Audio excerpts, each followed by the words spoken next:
Hello, I'm Sarah Gonzalez with the National Grain and Feed Association, and I'm here with Bobby Frederick, our Director of Legislative Affairs. He's going to give us a breakdown of what we should expect from Congress in the next few weeks.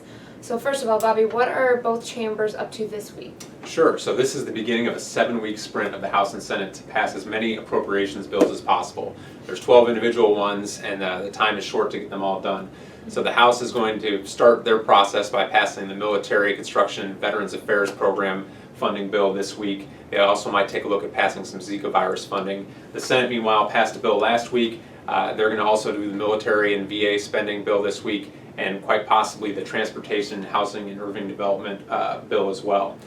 So that is a good deal, and a lot of things on our issues will be looked at in some of these bills.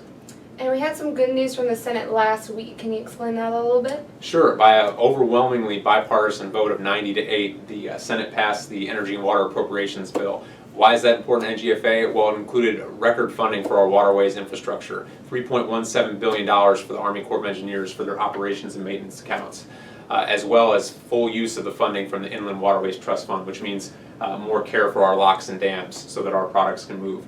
So that was a big deal, and NGFA has reached out to all the offices, whether they voted for us or not on this bill. And if you want to know how your member of the Senate voted, just go to senate.gov, click on the Votes tab, and it's the top vote, I believe number 71 on the list right now. Okay, and what should we be looking out for next? I'm looking at committees this week. The House Ag Committee is continuing its series of hearings on the rural economy, this one on environmental regulations and voluntary conservation programs. The House Transportation Committee is also doing a kind of a prelude to their Water Resources Development Act markup by looking at some chiefs' reports of the Army Corps of Engineers to examine some projects that they're thinking about undertaking. And finally, the Senate Ag Committee continues to grapple with the big problem of the GMO labeling law, which in 45 days, Vermont's law will become the de facto national standard. Still a lot of work to be done to come to some sort of resolution on that, but NGFA is going to continue to work on a workable resolution. Absolutely. Well, thank you, Bobby, for that summary. Thank you, Sarah. Thanks for being with us.